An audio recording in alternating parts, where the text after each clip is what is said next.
My name is Emma, and if you had asked me just a year ago, I would have sworn my life was perfect. I had the dream marriage, the comfortable home in the suburbs, the husband who seemed like every woman's fantasy. Charming, ambitious, and always putting on the face of a loving partner. To anyone looking in, we were the couple people envied. But what people never tell you is that perfection is often just an illusion. And in my case, it was a mask hiding the most humiliating betrayal a wife could ever endure. When I first met Daniel, I thought he was everything I had ever prayed for. I grew up in a modest family. Money was always tight, and I knew the value of every dollar. Daniel, on the other hand, came from an established background. His parents weren't ultra-rich, but they were wealthy enough to send him to private schools, take him on expensive vacations, and fund his college education without him ever lifting a finger. I admired that he never seemed arrogant about it. He carried himself with confidence but not entitlement, or at least, that's what I believed. We met at a friend's engagement party, one of those nights where you least expect something life-changing to happen. I was in my late 20s, single, and a little tired of the dating scene. Daniel walked in with that movie star smile and a laugh that seemed to light up the entire room. I remember standing by the dessert table, balancing a slice of cheesecake, when he walked over and said, "If you take the last piece, I'm going to have to fight you for it." I laughed, and that was the beginning of us. Our romance was whirlwind, the kind that makes you believe in fate. He sent me flowers just because, texted me good morning every single day, and planned little surprises that made me feel cherished.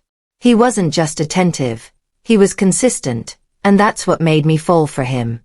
Within a year, we were engaged. Everyone told me how lucky I was to have found a man like him. At the wedding, Daniel whispered in my ear during our first dance, "You're my forever, Emma.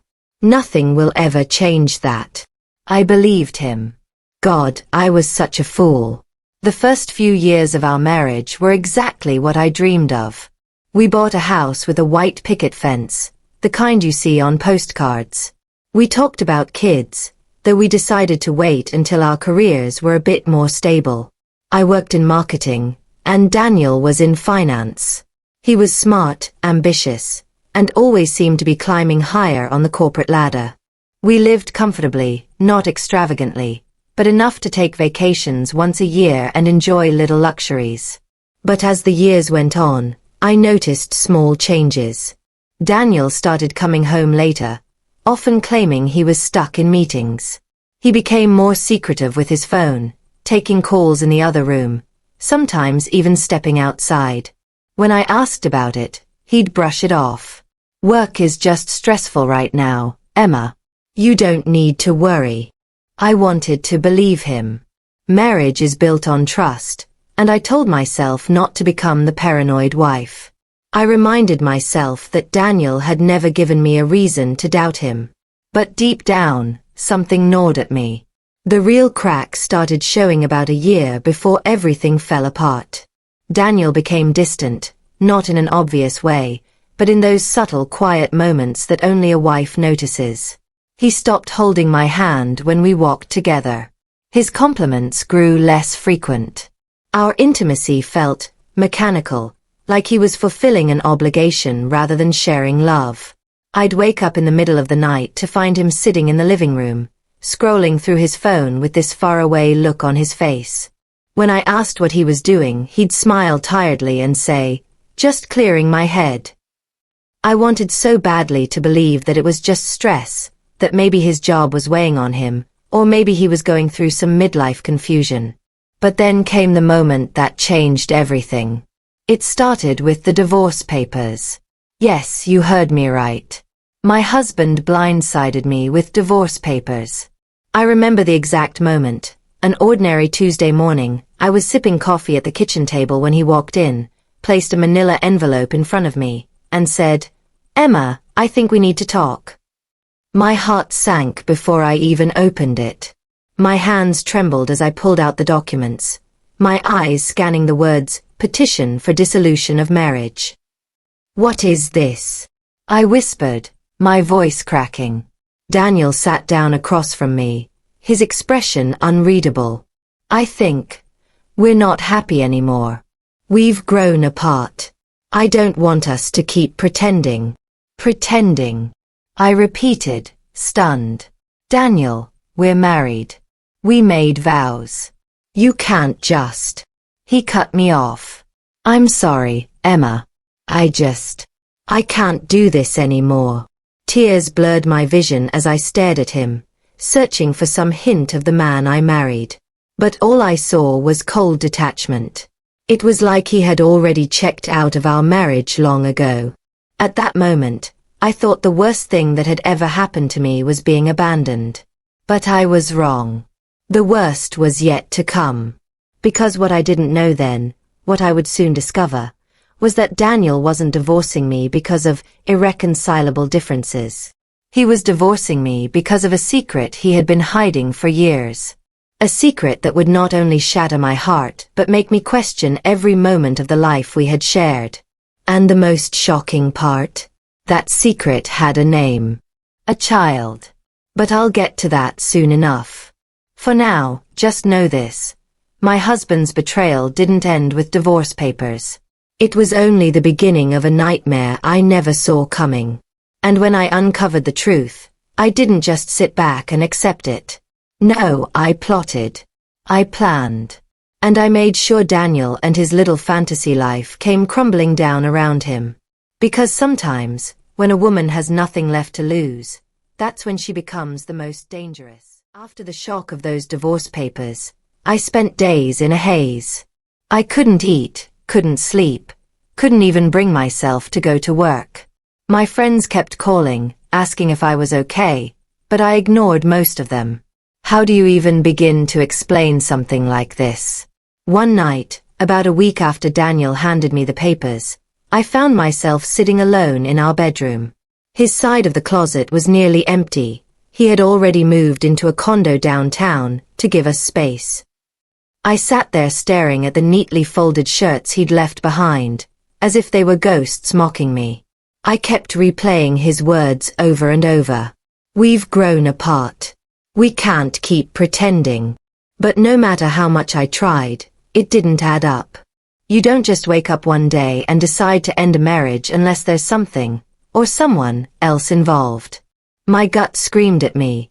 Daniel wasn't telling me the whole story. And I was right. It started with an email. I wasn't snooping, not at first.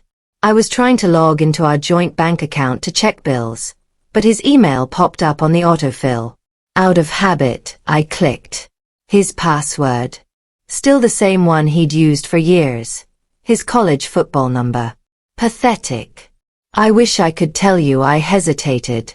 That I debated with myself about whether or not I should cross that invisible line. But the truth? My fingers moved faster than my brain. Within seconds, I was staring at his inbox. At first, everything looked normal. Work emails, subscriptions, a reminder for his gym membership renewal. And then, I saw it. A subject line that froze my blood. About Lily's school tuition. I clicked. My heart hammered so loudly I could barely read. The email was from a woman named Claire. She wrote, Daniel, the tuition payment is due by the 15th. Please don't forget again. We can't risk Lily being dropped from her classes. She deserves stability, even if things are complicated. Lily. Tuition. Stability. My hands shook so violently I almost dropped the laptop. I scrolled down, my eyes scanning their thread of messages. And what I saw made me want to vomit. They weren't just talking about tuition. They were talking about birthday parties, pediatric appointments, family holidays. Claire referred to Daniel as your daughter's father. She even attached a picture, one I will never, ever forget. It was of a little girl, maybe 6 or 7, with big brown eyes and dark curly hair. Daniel's hair. Daniel's eyes. There was no denying it. My husband, the man who promised me forever, had a child with another woman. A child he had been supporting behind my back for years. I felt the room spin. My chest tightened until I could barely breathe. How long had this been going on? Who was Claire? How could he look me in the eye every night while living this double life? I clicked deeper into the emails, needing answers. The timeline became horrifyingly clear. Lily was born 7 years ago. Daniel and I had been married for 8. Do the math. He cheated on me within the first year of our marriage. While I was planning our dream honeymoon, he was planting a seed, literally, with someone else. And now, years later, he wanted to divorce me so he could marry Claire and make his little secret family legitimate. But there was more. Buried in the threads, I found the real reason he was rushing. Claire came from money. Old money. The kind that doesn't just buy comfort, it buys power. Her father was a millionaire businessman with investments across the state. And apparently, he had a condition in his will. If Claire married Lily's father, Daniel, then both she and Daniel would inherit a massive share of the estate. So there it was. The truth, laid bare in black and white. Daniel wasn't divorcing me because we had grown apart. He was divorcing me because he had dollar signs in his eyes. Because marrying Claire wasn't just about love, it was about securing his golden ticket to wealth and power. I sat there all night, staring at those emails, crying until my body had no more tears to give. Every memory of Daniel, our wedding vows, the whispered promises, the late-night cuddles, turned to ash in my mind. He had been lying to me for years, and I had been too blind, too trusting to see it. The next morning, I confronted him. I called and demanded he come to the house. He sounded annoyed, like I was inconveniencing him. When he walked in, all polished in his suit, I slammed the printed emails onto the table. "Who is Lily?" I asked, my voice shaking. His face drained of color. He didn't even bother denying it. He just sat down, rubbed his temples and muttered, "Emma, you weren't supposed to find out like this." "Find out?" I snapped. "Daniel, you have a child. A whole child. You've been lying to me our entire marriage." He sighed like I was the unreasonable one. "It wasn't supposed to happen this way. Claire and it was complicated. But she gave me a daughter, Emma. My blood. And now, things are aligning. I need to be with them." I stared at him in disbelief. So everything we had, our marriage, our life together, it was all a lie? "No," he insisted, though his voice lacked conviction. "I did love you, Emma. But Claire and Lily, they're my future. And her father's estate. It's an opportunity we can't ignore." There it was. The truth I already knew, but hearing it aloud was like being stabbed. He wasn't leaving me because he found some grand, passionate love. He was leaving me because I didn't come with a trust fund. I laughed, bitter and broken. "So what was I, Daniel? Practice? A placeholder until the millionaire's daughter was ready for you?" He flinched but didn't answer. That was the moment something inside me snapped. The heartbreak was there, yes, but beneath it burned something far more powerful. Rage. If Daniel thought he could discard me like last season's wardrobe and ride off into the sunset with his secret family and newfound wealth, he had another thing coming. Because Emma, the woman he underestimated, the wife he betrayed, was about to become his worst nightmare. 4 days after Daniel's confession, I felt like I was living outside of my own body. I'd walk into the kitchen and forget why I was there. I'd stare at my phone for hours, watching the screen dim and go black, too paralyzed to move. I couldn't stop replaying every detail of our marriage in my mind. The late nights he said he was working. The sudden weekend business trips. The way he would sometimes come home smelling faintly of perfume that wasn't mine. I had ignored all of it, convincing myself he was just tired, stressed, overworked. But the truth had been right in front of me all along. I just didn't want to see it. I felt humiliated, betrayed. Like my entire life had been a cruel joke, and I was the punchline. I cried until my throat was raw. I screamed into pillows. I broke a wine glass against the kitchen wall and didn't even bother cleaning up the shards until morning. But eventually, the tears stopped. And something else took their place. It started small, a whisper at the back of my mind. He doesn't deserve to walk away unscathed. At first, I brushed it aside. I told myself I wasn't that kind of person. I wasn't vengeful. But every time I thought of him laughing with Claire, holding Lily's hand, slipping into a life of luxury built on my heartbreak, that whisper grew louder. Until it became a roar. I wasn't going to let Daniel win. Not after everything he'd taken from me. If he thought he could betray me and still walk into a millionaire's inheritance, he was sorely mistaken. But I couldn't just lash out blindly. I needed a plan. Something smart. Something precise. So I started to gather information. First, I dug deeper into Daniel's emails. The more I read, the more pieces of the puzzle I put together. Claire's father's estate was vast. Multiple properties, businesses, and investments. But the key detail was that her father despised Daniel. The man saw him for what he really was, a gold digger. The only reason Daniel had any chance at the inheritance was because the will explicitly tied it to Claire marrying the father of her child. That meant if I could expose Daniel for who he really was, if I could prove he was manipulative, dishonest, and unworthy, maybe I could sabotage his perfect future before it even began. But exposing him wasn't enough. I wanted him to feel what I had felt, to live with the weight of betrayal crushing his chest. So I began to document everything. I saved the emails, screenshotted text messages I found on his iPad. I even hired a private investigator to follow him, something I never imagined I'd do in my life. Within a week, I had photos of him and Claire sneaking into hotels, dining at expensive restaurants, playing happy family with Lily in the park. It was sickening. But it was also fuel. Every picture, every piece of evidence added kindling to the fire burning inside me. And then, one night, as I sat staring at the mountain of proof on my laptop, I realized something. Daniel had always underestimated me. He saw me as soft, naive, someone who would just accept whatever scraps he threw my way. But he was wrong. I wasn't weak. I wasn't broken. I was patient. And patience is the sharpest weapon of all. I started sketching out scenarios in a notebook like a general planning a war. I had 3 goals. Destroy his reputation.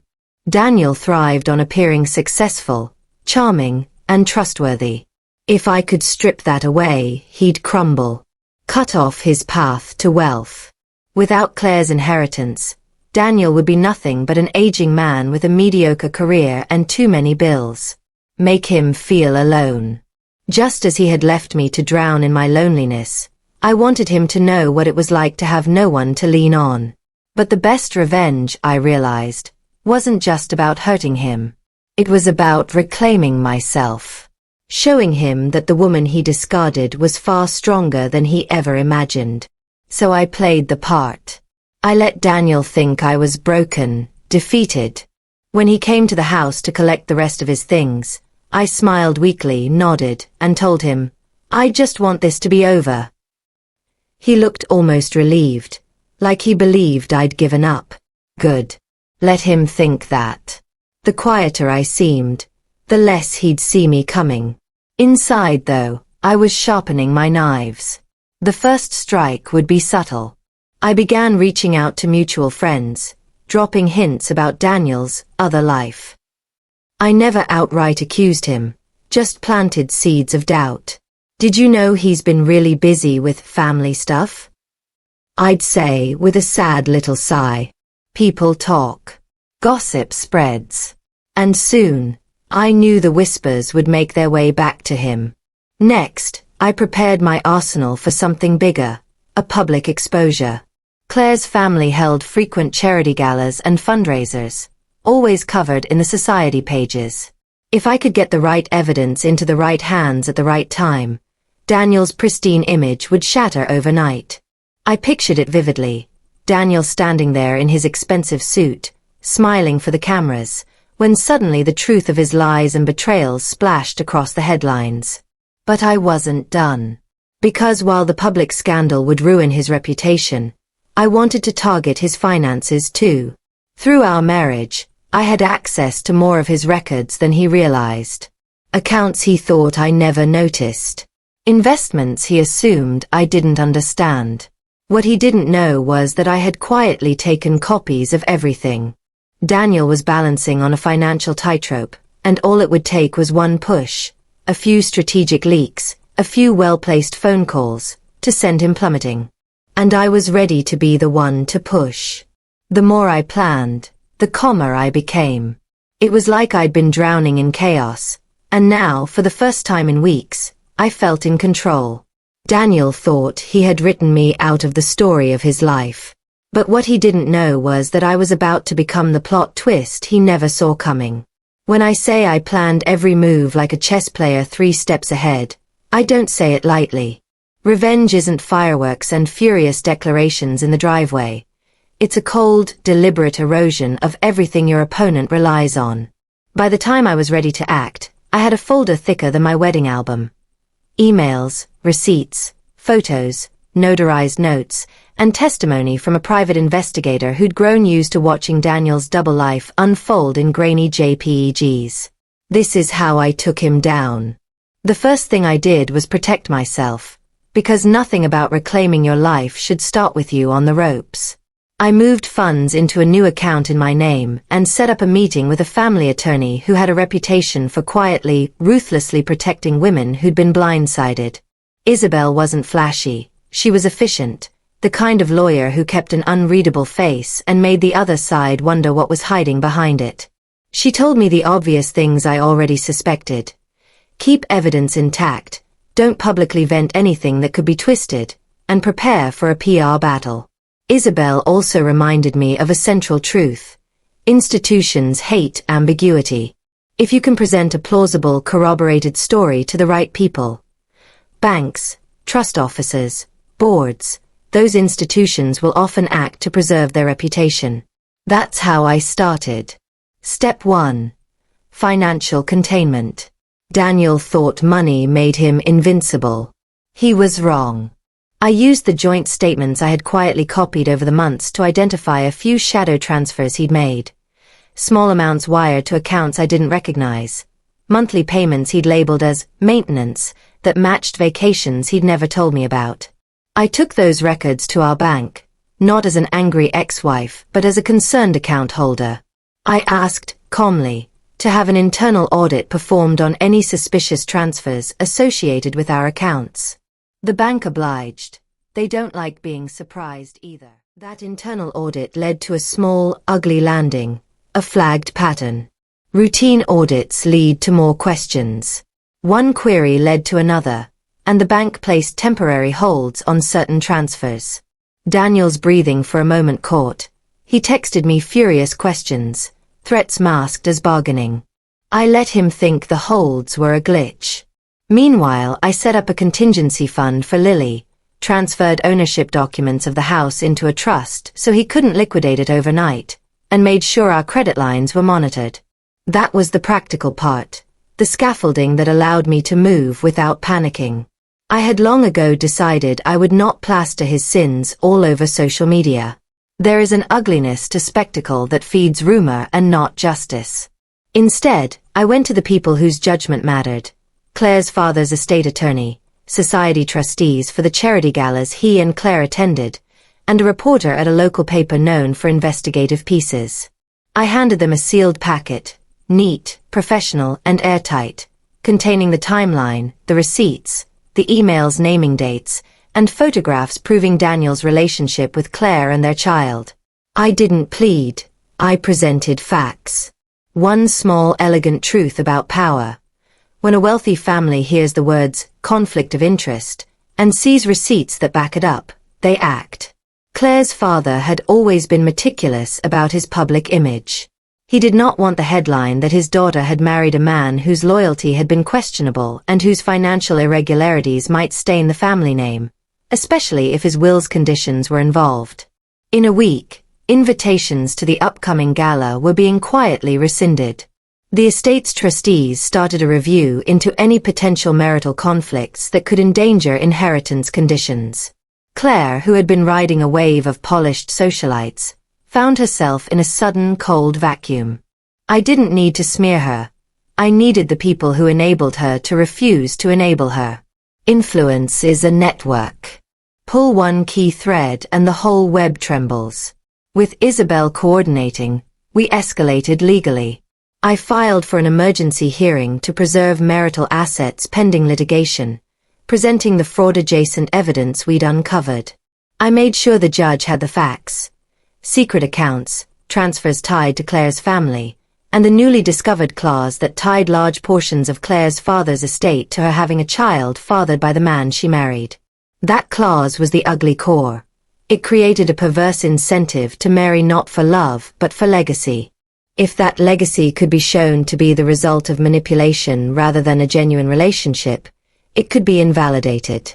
When the temporary injunction froze certain assets and ordered a forensic accounting of Daniel's finances, he sat across from me at a mediation table with a look I will never forget, the kind you get when you realize that the ground beneath your feet is gone. He tried to spin tales, of stress, of confusion, of moments he would fix. But the documents spoke louder than his charm. While the legal wheels turned, I implemented social strikes that were surgical, not screaming. I reached out privately to a small circle of mutual friends and business contacts, people who had either worked with Daniel or had direct influence in his circles. I asked them to review the documents, not to gossip but to verify. One by one, people who had previously vouched for him stepped back. A contractor who'd lined up projects cancelled them, citing a sudden rebranding. Clients requested audits. Daniel's phone calls went unanswered. I made sure it was never my face in any of these conversations. I used intermediaries. People listen when the message comes from a neutral, verified source. That's how I turned whispers into decisions without ever having to yell.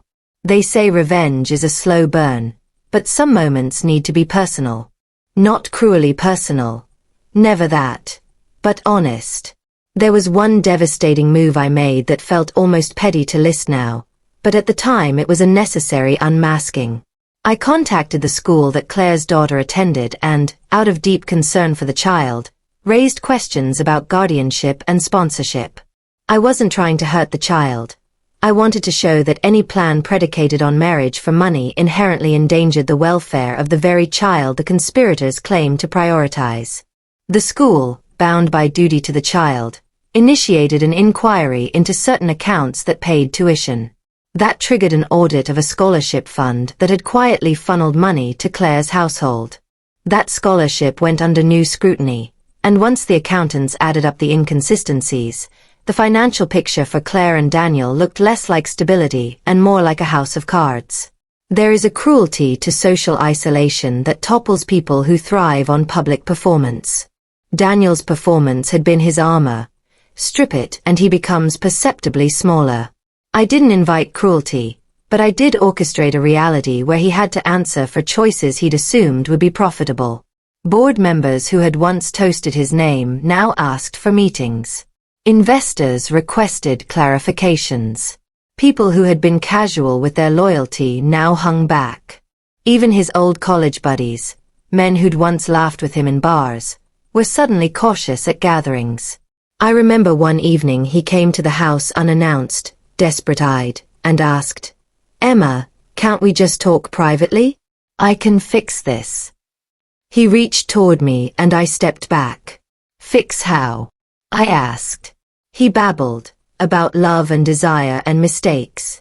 I listened like anyone listening to a confession, and then I said something I'd rehearsed privately and mercilessly. "Fix the truth, Daniel. That will be a start." This part terrified me. Journalists have a way of turning sorrow into sound bites, and I did not want my daughter's childhood plastered on the front page. I chose a reporter I trusted, someone who did long-form pieces, not salacious clickbait. We agreed on boundaries. The story would be factual, respectful to the child, and focused on the wealth and incentive angle rather than the messy, intimate details. The article we worked on exposed the nexus, the will's problematic clause, the transfers, and the pattern of behavior that suggested marriage was being used as a financial lever. The morning the piece ran, the city woke up to a slow, spreading unease. The headline was plain. Inheritance clause sparks controversy as woman's husband faces allegations. It didn't scream my pain. It didn't need to. The institutions reacted immediately. Trustees called emergency meetings. The estate lawyers issued statements. Claire's father, who had always been rigidly image-conscious, made his disapproval known in private, an action that translated into public distance as the trustees took measures to safeguard the wealth from litigation and scandal. The legal moves accelerated. The court ordered an expanded forensic audit. Claire's potential inheritance became entangled in litigation. The clause that Daniel had been counting on as his golden bridge suddenly looked precarious. If a judge determined that the marriage had been materially influenced by financial incentive and manipulation, the clause could be voided. There is a certain pleasure, yes, I'll admit it now, in watching someone lose the safety net they thought was immovable. But this part was not about gloating. It was about aligning cause and consequence. As the audits closed in, vendors who'd once accepted quiet payments under Claire's name began to demand invoices and receipts. The forensic accountant found transfers that linked back to a business account Daniel had disguised with faux expenses. One small accounting error unearthed a series of falsified invoices. Fraud, in the end, is arithmetic and accountability.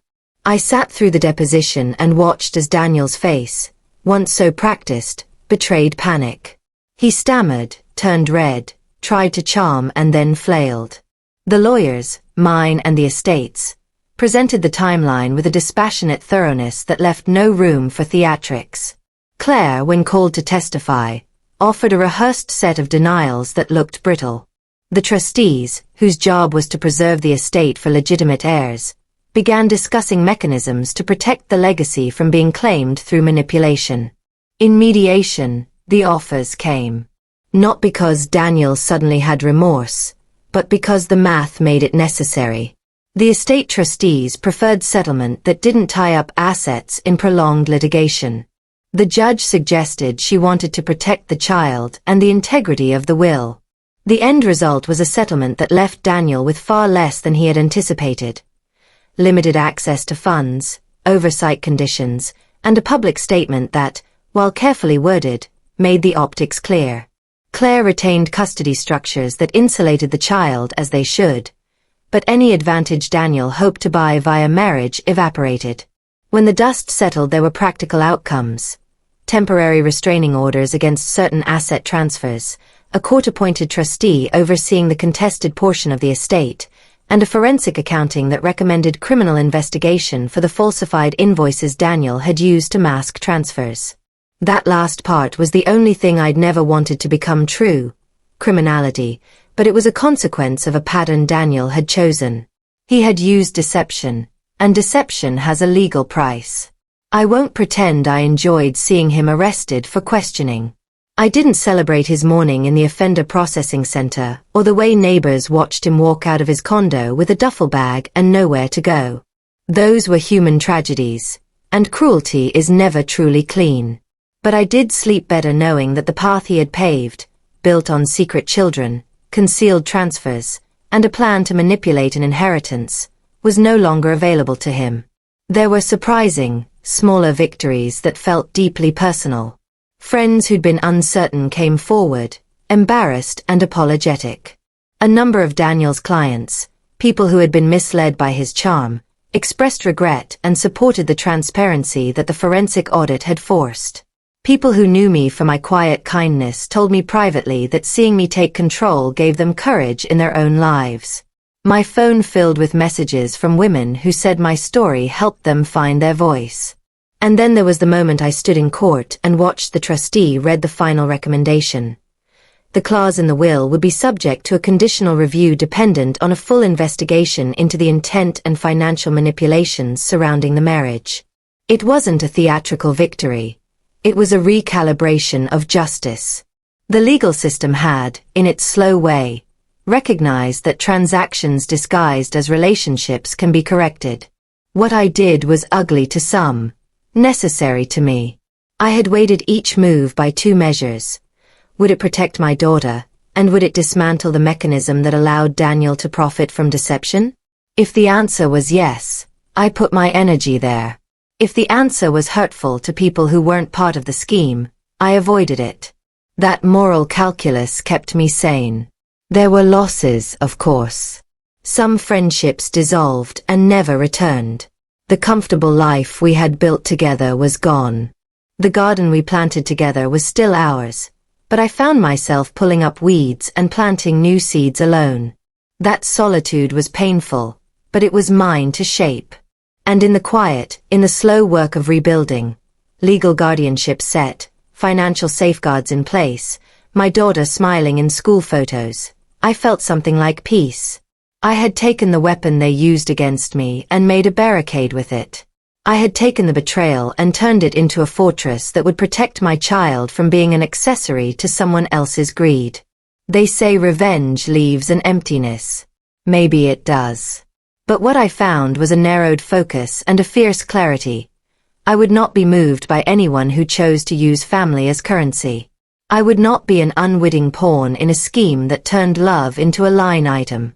The night the trustee called to say the contested funds would be frozen pending permanent resolution, I sat on the back steps of the house, Lily asleep inside, and for the first time in months I breathed without tasting bile. The roses we had planted glowed in the porch light. The war I had fought wasn't pretty, but the battlefield was secure. Daniel would rebuild his life in some smaller, humbler form. Perhaps that would teach him more than anything I could say. Claire would raise her daughter under a more scrutinized structure. The estate would be protected from manipulation. My daughter would have a home not subject to someone else's auction. Those were the facts that mattered. I learned, painfully and thoroughly, that sometimes the best revenge isn't the loudest, it's the most principled. It's the victory that preserves what matters and lets the rest of the world see, clearly and calmly, who was right and why. When people ask if I felt satisfied, I tell them, it was not pleasure I felt in the unraveling of a marriage built on lies. It was relief and resolve and a fierce love for my child that made me capable of the hard work and the hard choices. That is the kind of power that lasts, and it was how I reclaimed my life, one calculated, careful, necessary step at a time.